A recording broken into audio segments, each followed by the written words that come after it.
मी या सत्राचे अध्यक्ष डॉक्टर गणेश चंदन शिवे सर यांचं शब्दस्मरणाने स्वागत करतो आणि या सत्राला सुरू करतो।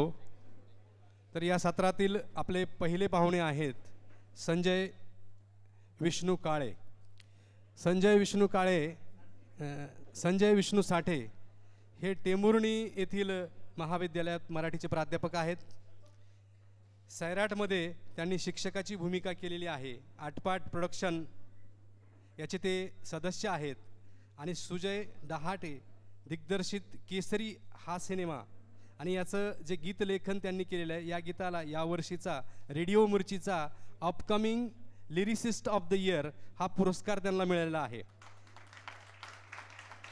आणि संजय विष्णू साठे सर हे अक्षर मानव परिवाराचे सदस्य आहेत।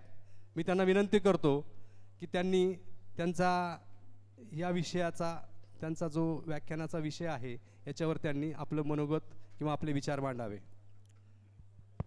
संजय साठे सर। सगळ्यांना नमस्कार। आजच्या आपल्या परिसंवादाचा जो विषय आहे चित्रपट संगीतामध्ये लोकसंगीताचं योगदान असं शीर्षक या परिसंवादाचं आहे। खरं तर या विषयावर बोलण्याच्या म्हणजे माझा फारसा अभ्यास नाही आहे आणि फार काय कर्तबगारी पण मी केलेली नाही, पण थोडा जरा वर्गात पोरांना शिकवतो आणि बरं काहीतरी ऐकतो बघतो, त्याच्यातून मला जे काही सुचलेलं आहे, जे काही सांगावंसं वाटतं तुम्हाला, त्याविषयी एक दोन मुद्दे फक्त मी मांडणार आहे। कारण मंचावर चंदनशिवी सारखे दिग्गज माणसं आहेत, त्यांचंही मी खरं तर ऐकण्यासाठी उत्सुक आहे। खरं तर ज्याला अस्सल भारतीय म्हणू अशा दोनच गोष्टी मला अत्यंत महत्त्वाच्या वाटतात। त्यातली एक आहे भारतीय दलित साहित्य आणि दुसरी आहे भारतीय संगीत। ही आपली भारताची अत्यंत मोठी ओळख आहे। आजच्या परिसंवादाचा जो विषय आहे तो संगीताच्या अनुषंगाने आपण इथं चर्चा करणार आहोत। खरं तर संगीत ही जी गोष्ट आहे ती मानवाच्या जन्मापासून ते मृत्यूपर्यंत त्याच्यासोबत राहणारी आणि असलेली अशी ती गोष्ट आहे, त्याच्यासोबत सतत वावरत असणारी ती गोष्ट आहे। अगदी आदिम काळापासून निसर्गातल्या विविध घटकांचा अनुकरण करून, नादानुकरण करून संगीत नावाची गोष्ट माणसानं जन्माला घातलेली आहे। खरं तर ती का घातली हा पहिला प्रश्न आपल्याला पडू शकतो। तर संगीत नावाची गोष्ट माझ्या मते आपल्या सुखाची आणि दुःखाची अभिव्यक्ती करण्यासाठी आणि त्या अभिव्यक्तीसाठी खरं तर संगीताची निर्मिती माणसानं केलेली आहे, ही गोष्ट आपल्याला विसरता येणार नाही। दुसरी गोष्ट अशी आहे की या परिसंवादाच्या शीर्षकामध्ये लोकसंगीत असा शब्द आहे, तोही अत्यंत महत्त्वाचा आहे। संगीत नावाची गोष्ट ही मानवानं समूहानं निर्माण केलेली आहे, ज्याला लोकसंगीत म्हणतो आपण, आणि त्याचा कुणी एक कर्ता नसतो, तर माणसांनी एकत्र येऊन संगीत नावाची जी गोष्ट तयार केली त्याला आपण लोकसंगीत म्हणतो आणि म्हणून त्याला आपण रूढी परंपरेनुसार लोकसंगीत असा शब्द त्या अर्थाने त्याला ओळखतो आपण।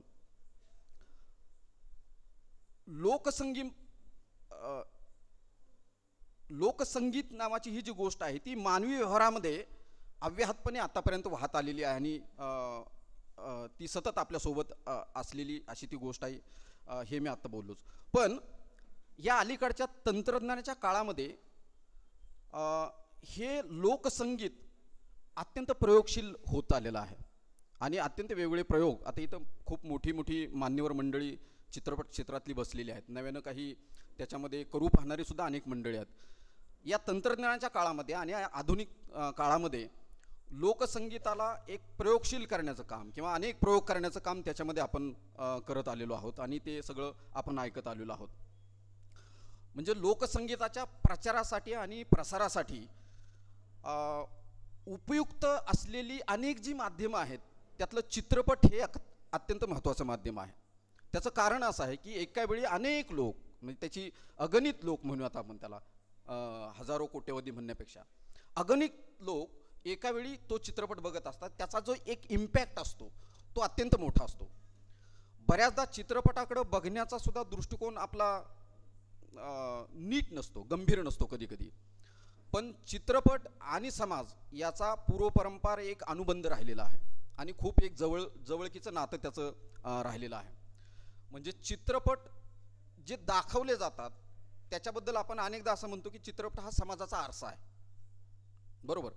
तसं समाजाची अभिरुची लक्षात घेऊन सुद्धा नाही का चित्रपट तयार केले जातात. आणि मग अशी गजेंद्र आहेरे सरांचं मी खूप मनपूर्वक ऐकत होतो आणि त्याच्यातले खूप महत्त्वाचे मुद्दे, नवख्या माझ्यासाठी खूप महत्त्वाचे सगळे ते मुद्दे होते.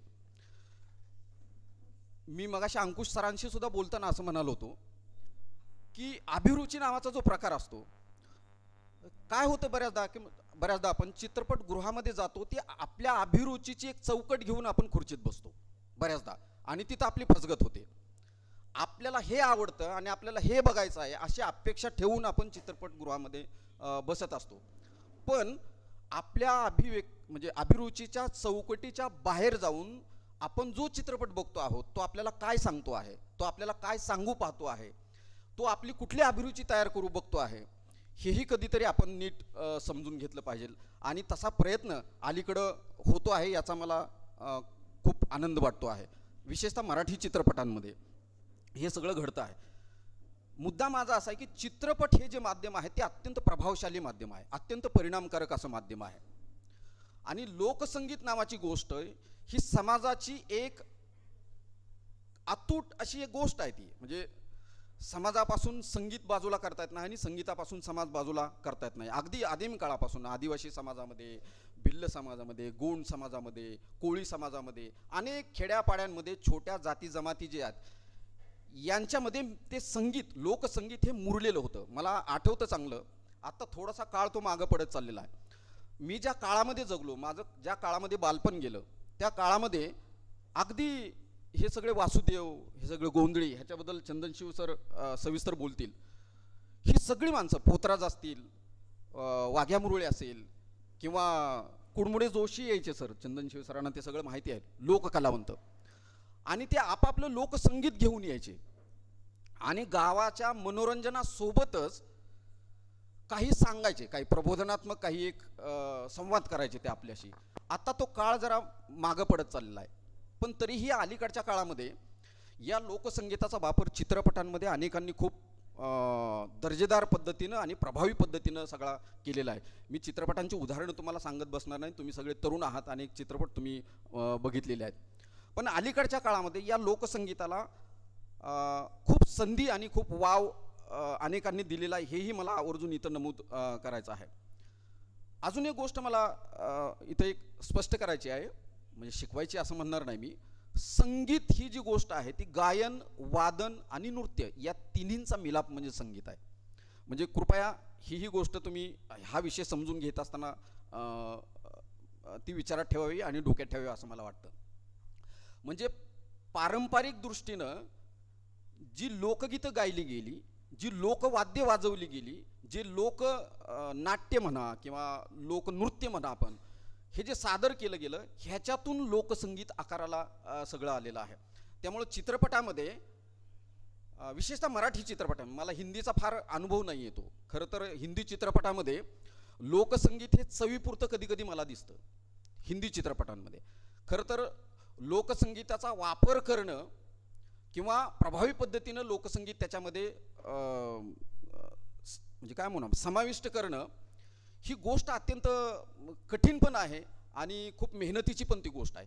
कारण त्याचा अभ्यास तुम्हाला असावा लागतो, त्याची पाळंमुळं तुम्हाला माहीत असावी लागतात. तुम्ही तो एक जो कॅनव्हास असतो तो तुम्हाला आधी नीट कळला पाहिजे, तर तुम्ही ते संगीत त्याच्यामध्ये प्रभावी पद्धतीने वापरू शकता. दुसरी गोष्ट मला अशी वाटते, मी फार तुटक जरी बोललो तरी मला जे काय म्हणायचं ते तुम्ही समजून घ्या. दुसरी गोष्ट अशी आहे की लोकसंगीताचं योगदान हा जो शब्द आहे, हे योगदान कधी येऊ शकतं, जर तुम्ही त्या धाटणीचे चित्रपट तयार केले, तर तसे विषय जर तुम्ही चित्रपटामध्ये आणले तर लोकसंगीताला थोडी तरी त्याच्यामध्ये एक संधी आहे, त्याच्यामध्ये वाव आहे. पण अलीकडं नाही का मराठी चित्रपटांमध्ये मी एक आता नाव सुचते म्हणून सांगतो, नटरंग सारखा सिनेमा असेल तर तो सिनेमाच नाही का तमाशा प्रधान असा सिनेमा होतो. त्याच्यामध्ये ढोलकी तुम्हाला ऐकायला येते, त्याच्यामध्ये घुंगरू ऐकायला येतात, त्याच्यामध्ये तुंतुनं तुम्हाला ऐकायला येतं. त्या काळामध्ये तमाशा प्रधान असलेल्या काळामध्ये जी जी लोकवाद्य वाजवली आहेत त्याचा सुरेख वापर अजय अतुलने त्याच्यामध्ये सगळा केला आहे. मुद्दा असा आहे की चित्रपटाचा विषय, मग कथावस्तू तुम्ही जो शब्द वापरला, ती कथावस्तू तशी असली पाहिजे, लोकसंगीताला पूरक अशी ती कथावस्तू असली पाहिजे, तर तुम्हाला त्याच्यामध्ये काही गोष्टी नव्यानं करता येऊ शकतात. पण वेगवेगळे विषय येत राहतात, वेगळ्या कथावस्तू येत राहतात, वेगळ्या स्वभावाची माणसं असतात, दिग्दर्शक असतो, संगीतकार असतो, त्याच्यामुळं काही काही घडतच असतं. पण मला असं वाटतं की जिथं तुम्हाला संधी आहे, त्या कथावस्तूला धरून जिथं जिथं तुम्हाला शक्य आहे तिथं तिथं या लोकसंगीताचा वापर तुम्ही करणं अत्यंत गरजेचं आहे. कारण लोकसंगीत नावाची ही जी गोष्ट आहे ती गोष्ट माणसाच्या नाही का माणसाला एका धाग्यात बांधून ठेवणारी अशी ती गोष्ट आहे असं मला नेहमी वाटत आलेलं आहे. म्हणजे लहानपणापासून आपण गावी कीर्तन ऐकत आलो, तर कीर्तन काही एकट्यानं ऐकायची ती गोष्ट नाही आहे. किंवा कुठली एखादी कला आपण बघत होतो तर जथ्यानं आम्ही नाही का जत्राला खेत्राला असं जायचो. कधी कधी काय काय गावोगावी असे तमाशे यायचे, तर गावाच्या गावं रिकामी व्हायची आणि समूहानं ती कला आपण बघायचो. त्याच्यामुळं ती जी लोककला आहे, ते जे लोकसंगीत आहे, ते माणसाला एका धाग्यात बांधून ठेवणारी अशी ती गोष्ट आहे. आणि दुसरी एक मला अत्यंत महत्त्वाची गोष्ट सांगायची आहे तुम्हाला की लोकसंगीत असेल किंवा आता ही कॉमन शब्द वापरतो मी, ह्याची नीट कुणी जोपासना केली असेल, नीट कुणी जतन केलं असेल तर ते आपल्या खेड्यापाड्यातल्या आयाबायांनी केलेलं आहे. त्यांचा स्त्रियांचा खूप मोठा रोल राहिलेला आहे त्याच्यामध्ये.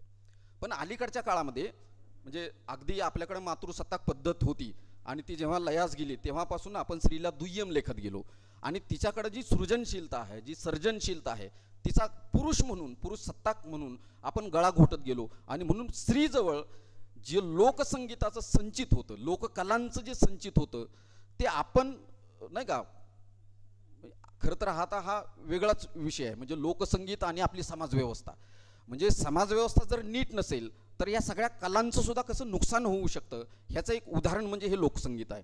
त्यामुळे स्त्रीला आपण जे दुय्यम मानतो, तिचं काय म्हणू आपण, ते तिचा जो अनादर आपण करतो, तिला संधी देत नाही आपण, बरोबरीचा दर्जा देत नाही आपण, ह्याचा सगळा परिणाम आपल्या सगळ्या कलांवर सुद्धा झालेला आहे. त्यामुळं स्त्रीला जर तेवढी संधी दिली तर तिच्याकडे तेवढी धमक आहे, तेवढी ताकद आहे, हेही मला या ठिकाणी नमूद करावं वाटतं.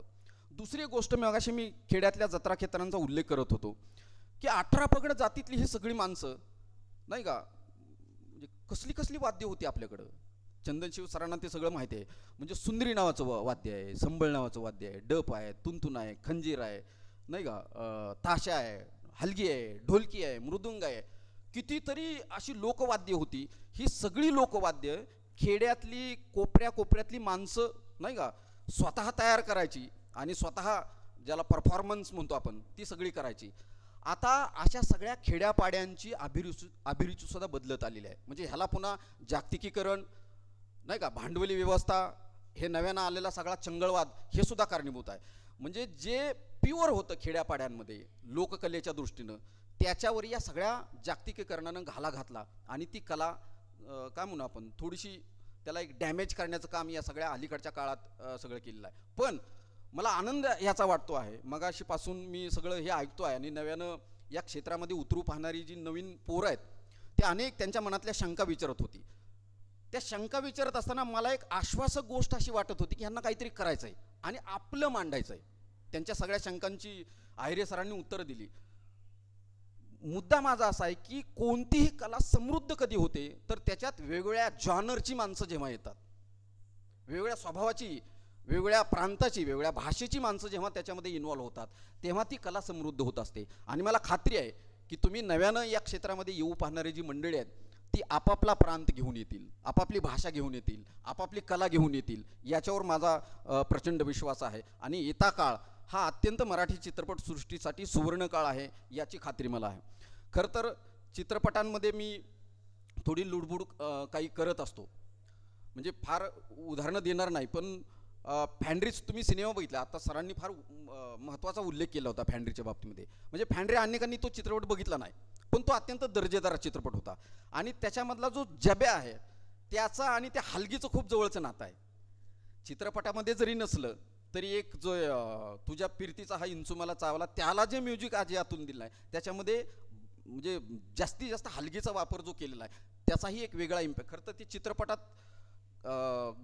असावं असं एक चर्चा सुरू झाली होती, पण त्याला खूप वेळ गेला होता नंतर आणि ते काय चित्रपटात ते गाणं आलं नाही. मुद्दा माझा असा आहे की अशा वेगळ्या स्वभावाची वेगळ्या खेड्यापाड्यातली माणसं जेव्हा येतील आपलं स्वतःचं काहीतरी घेऊन, तेव्हा चित्रपट क्षेत्र आणि ह्या सगळ्या लोककला समृद्ध झाल्याशिवाय राहणार नाहीत. एवढी गोष्ट मला या ठिकाणी नमूद करायची आहे. धन्यवाद. धन्यवाद साठे सर.